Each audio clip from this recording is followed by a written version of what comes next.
대장동 의혹을 수사하는 검찰이 성남시청 시장실을 압수수색했습니다. 또 의혹의 핵심 인물 4명을 이틀째 조사했습니다. 하지만 결정적인 증거는 아직 찾지 못한 것으로 전해졌습니다. 김경수 기자입니다. 검찰이 성남시청 시장실과 비서실에 검사와 수사관 등 20여 명을 보내 압수수색에 나섰습니다. 대장동 개발 사업 추진 당시 관련 자료를 확보하기 위한 것으로 관련 결제 서류나 직원 업무 일지 등을 확인한 것으로 전해졌습니다.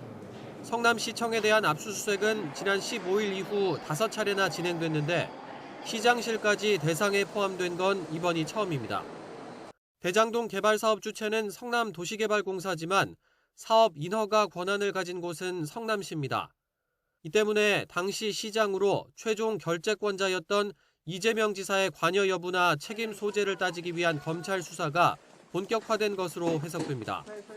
이 지사와 측근들에 대한 조사도 시간 문제란 전망이 나옵니다.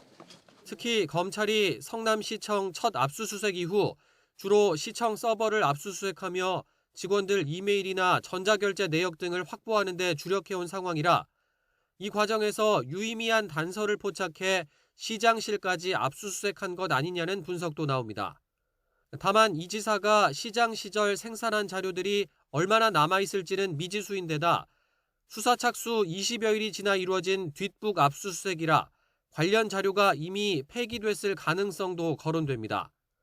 이런 가운데 화천대유 대주주 김만배 씨와 천화동인 4호 소유주 남욱 변호사, 또 정영학 회계사와 유동규 전 성남도시개발공사 기획본부장까지 이른바 대장동 의혹 핵심 4인방은 연이틀 검찰에 불려나와 고강도 조사를 받았습니다.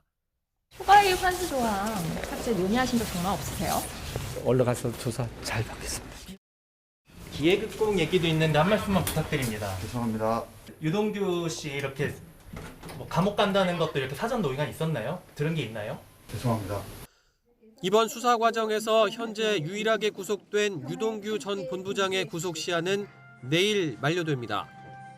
검찰은 유 전 본부장 구속 당시 적용했던 배임과 뇌물 혐의를 우선 적용해 재판에 넘긴 뒤 추가 조사를 이어갈 방침입니다. 영장 청구서에 기재됐던 수천억 원대 배임 액수와 8억 원의 뇌물 수수액이 공소장엔 어떻게 기재될지가 무엇보다 관심입니다. 또 공범 관계를 누구까지 규정하느냐에 따라 향후 수사 방향이나 범위도 규정될 것으로 보입니다. YTN 김경수입니다.